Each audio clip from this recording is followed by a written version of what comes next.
Good evening, everyone. I am Christine Joy Natividad, and today I'm gonna report the effects of globalization to religion.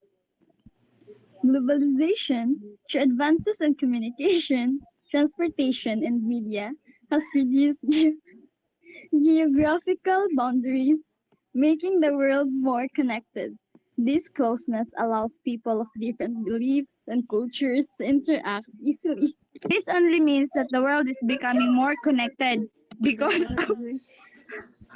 advance in communication, transportation, and media.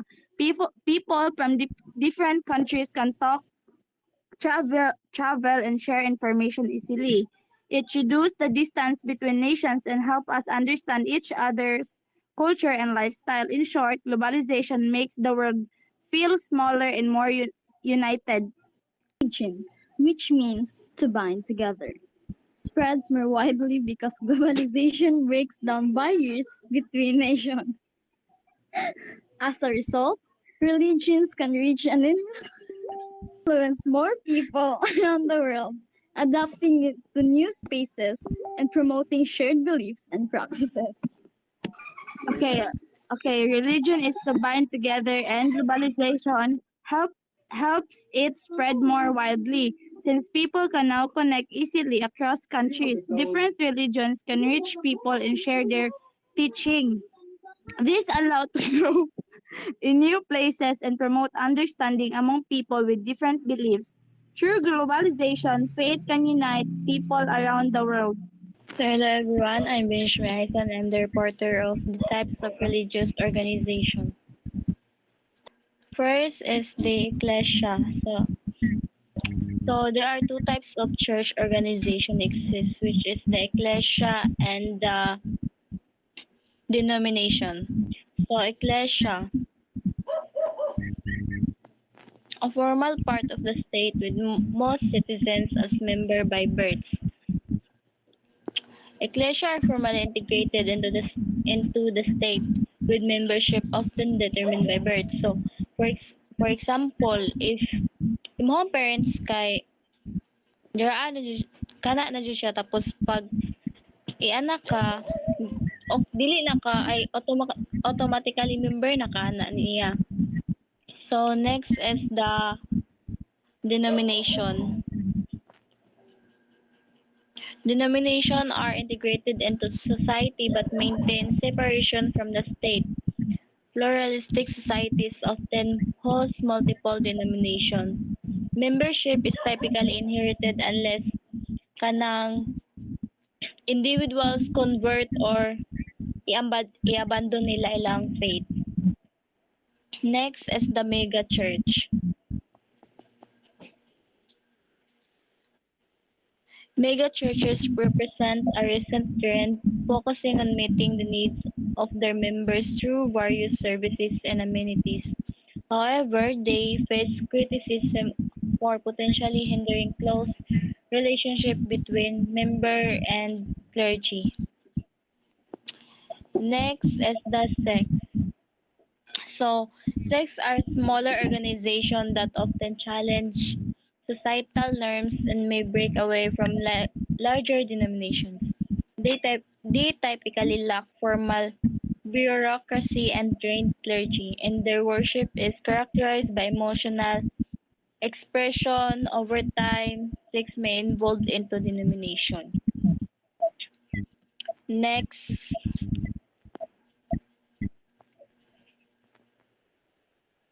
cults.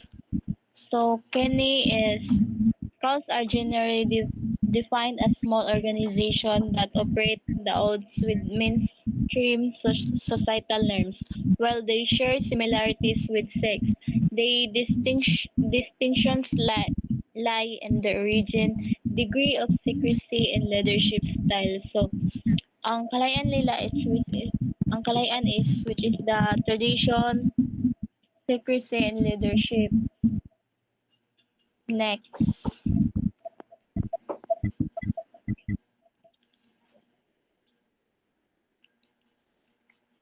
Purpose of religion. Wala na na dira ang cloud misconception. Purpose of religion. So, purpose of the religion is one is the group identity, social cohesion, social control, spiritual enlightenment.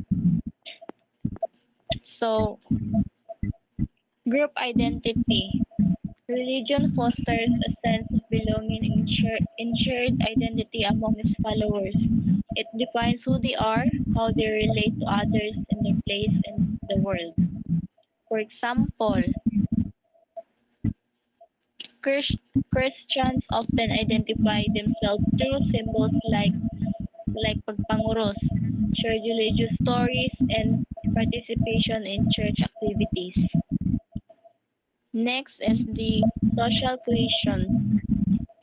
Religion promotes uh, un- unity and cooperation within a community by establishing common beliefs, values, and practices. This shared foundation strengthens social bonds and reduces conflict. For example, a local church organizes community events such as charity drives, bringing members together and fostering a sense of togetherness.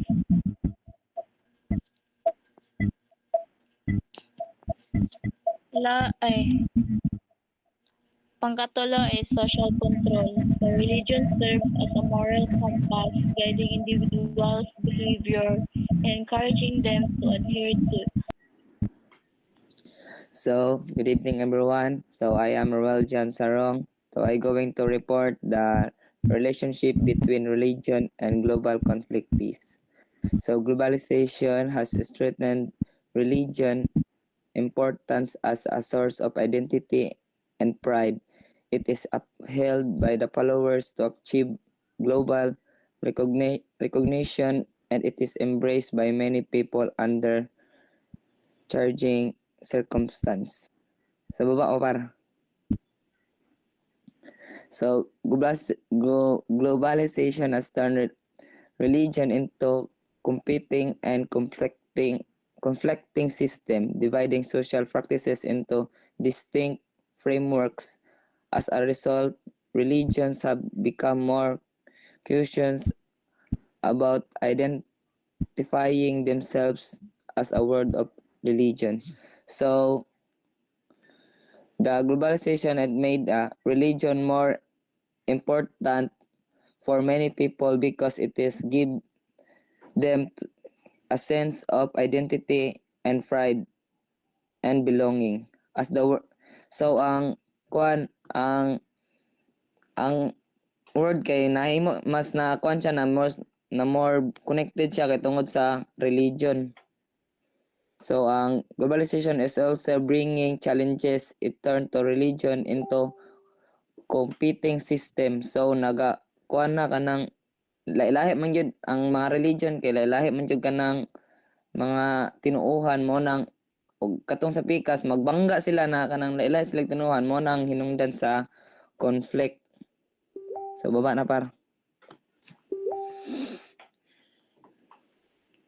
So globalization causes religion to become more aware of themselves and strengthen their unique characteristic and stimulated by globalization, but they cannot mix and hybridize. So, baba o par. So, religion is reinforced by globalization, leading into state its identity and the light of globalization, allowing unique religions personalities to come to the forefront.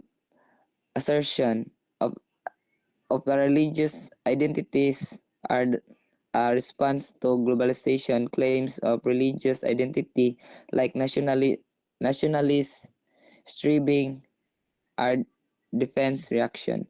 So, ang globalization is help the religion to become more self-aware. So, mas nakuha niya na mas ma-aware siya sa tuang kaglingon. It is pushes them to strengthen our unique values and identity, showing make each faith special. So, overall, religion react to globalization in two ways. number one is ng first is it becomes stronger and more visible. So number two is it is sometimes become defend protecting its identity from outside influence. So baba na par. So in 2023 survey, topmost religions group in the world is comprised by Islam. Major religion group in the world from 1945 to 2023 including Sunni, Christian, Roman Catholics, Hindu, Christian, Protestants, and Buddhism, Mahayana, and globalization of religion involves the spread of standardized forms of religion and the assertion of local religious identities crucial of understanding issue like democracy and conflict. So sa kuan daw sa survey sa kuan baba ragod para makita nato ang picture. So ang sa survey daw sa 1945 to 2023, so ang number 1 jud na kuan jud kanang nang dominate na religion kay ang Islam, sunod kay ang Roman Catholic, pos mo na Indo mo na ilang kapagasunod. So mas kuan jud nagdominate jud ang Islam mas sa kuan hantud sa 2023. Muna na siya ang kuan example sa kuan. Sige par. Sige baba na par. Muna na yang kuan. Katong apila ra tong kuan 2017. Baba. Na. At 2017 poll in the Philippines shown that the most Filipinos considered their religion is very important. So na kuan sa pagka 2017 kay na kita sa kuan na ang religion kay importante diri sa Pilipinas. So contemporary views suggest religion is no longer a set of beliefs arrived at by reflection but a symbolic system carrying identity leading to respect for other cultures, making life cycle moment, providing psychological mechanism and experiencing increased conflict. Religion issues should be considering a relation of globalization. So ang kuan ang matawag yun siya kanang globalization ang mo yung example na matawag yun ang religion of globalization. So notable result of globalization so number 1 is social becomes increasingly modern, religion becomes less and less important. So dire kay nakuha na karon kay mas ni high tech man, so ang religion kay mura siya ganang na mura guys siya na kuan tungod sa mga technology na nakuha na mura siya na less, so kuman na less og important abot siya na manam siya kalimot ba. So number 2 is a decline of religion practices within modern society. So mo na kitong ingon ako na mura na siya kanang ginaayawan na guys sa mga tao kana tong na manam nagwala tong mga practices sa una na mga kuan ba tinuuhan. Sige par. So baba par kaning in the Philippines. So kato in the Philippines. In the Philippines, nearly 40% of the population reported Roman Catholic affiliation of 2020, followed by Islam and Iglesia ni Cristo. Nanay kon par. Baba ra ko to par. Baba. So mo ni ang kuan, mo ni ang rating diri sa Pilipinas. Lahi man po to ganina.